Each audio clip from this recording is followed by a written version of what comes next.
What is aggregate demand? Aggregate demand is the sum total of expenditure on goods and services in an economy during an accounting year.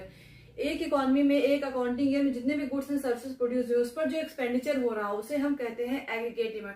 सी, जब हम micro economics कर रहे थे तो उसमें हमने पढ़ा था इंडिविजुअल डिमांड। तो इंडिविजुअल डिमांड एक पर्टिकुलर फर्म या इंडस्ट्री के प्रोडक्ट की डिमांड की जब हम बात करते हैं तो वो होता है इंडिविजुअल डिमांड। बट एग्रीगेट में डिमांड क्या होता है? पूरे इकोनॉमी में एक साल में जितने भी गुड्स एंड सर्विसेज प्रोड्यूस हो रहे हैं उन सारी की डिमांड, मतलब उन सारे गुड्स एंड सर्विसेज में जो भी एक्सपेंडिचर हो रहा होता है उसे हम कहते हैं एग्रीगेट डिमांड, राइट। तो एग्रीगेट डिमांड मैक्रो इकोनॉमिक्स का कॉन्सेप्ट है, वहीं पर इंडिविजुअल डिमांड जो है वो माइक्रो इकोनॉमिक्स का कॉन्सेप्ट है। तो एग्रीगेट डिमांड के कंपोजिशन क्या होते हैं, क्या क्या कंपोनेंट होते हैं एग्रीगेट डिमांड के? तो पहला तो आता है हमारा कंजम्पशन एक्सपेंडिचर।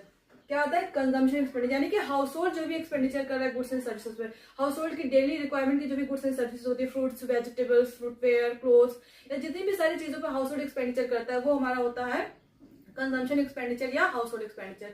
फिर आता है हमारा इन्वेस्टमेंट एक्सपेंडिचर। तो इन्वेस्टमेंट एक्सपेंडिचर होता है फर्म्स या बिजनेस फर्म्स या प्रोड्यूसर्स के जरिए। बिजनेस फर्म्स या प्रोड्यूसर्स जो भी इन्वेस्टमेंट करते हैं, उन्हें गुड्स एंड सर्विसेज को प्रोड्यूस करना होता है, उसके लिए उन्हें चीजों को परचेज करना पड़ता है, रॉ मटेरियल्स, इक्विपमेंट, मशीनरी, है ना, इन्वेंटरीज बिल्डअप करके रखना पड़ता है। तो इन चीजों पर जो भी वो एक्सपेंडिचर करते हैं तो वो होता है हमारा इन्वेस्टमेंट एक्सपेंडिचर, राइट। तो सेकंड कंपोनेंट हो गया हमारा इन्वेस्टमेंट एक्सपेंडिचर। थर्ड आता है गवर्नमेंट एक्सपेंडिचर।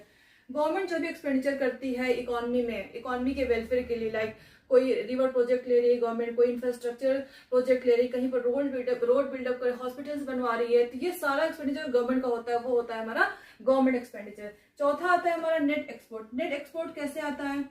हम कुछ एक्सपोर्ट करते हैं और कहीं वहीं पर कुछ इंपोर्ट भी करते हैं। तो एक्सपोर्ट से जब हम इंपोर्ट को माइनस करते हैं, एक्सपोर्ट से इंपोर्ट को जब हम माइनस करते हैं तो हमारे पास क्या आ जाता है? Net export, right. तो ये हो गया हमारा फॉरेन सेक्टर, नेट एक्सपोर्ट हो गया हमारा फॉरेन सेक्टर। तो अभी क्लास 12th में हम सिर्फ क्लोज्ड इकोनॉमी की बात करते हैं, यानी कि ना तो हम एक्सपोर्ट कर रहे हैं ना तो हम इंपोर्ट कर रहे हैं। तो इसमें दो ही सेक्टर के बारे में बात करेंगे, दैट इज दो ही तरह के इन्वेस्टमेंट के बारे में बात करेंगे, कंजम्पशन इन्वेस्टमेंट या कंजम्पशन एक्सपेंडिचर या इन्वेस्टमेंट एक्सपेंडिचर, राइट। तो गवर्नमेंट एक्सपेंडिचर और नेट एक्सपोर्ट के बारे में बात जब हम आगे क्लास में जाएंगे तब करेंगे। तो C+I क्या होता है? C डिनोट करता है हमारा कंजम्पशन एक्सपेंडिचर को और I डिनोट करता है इन्वेस्टमेंट एक्सपेंडिचर को। C क्या डिनोट करता है? C डिनोट करता है कंजम्पशन एक्सपेंडिचर, I डिनोट करता है इन्वेस्टमेंट एक्सपेंडिचर।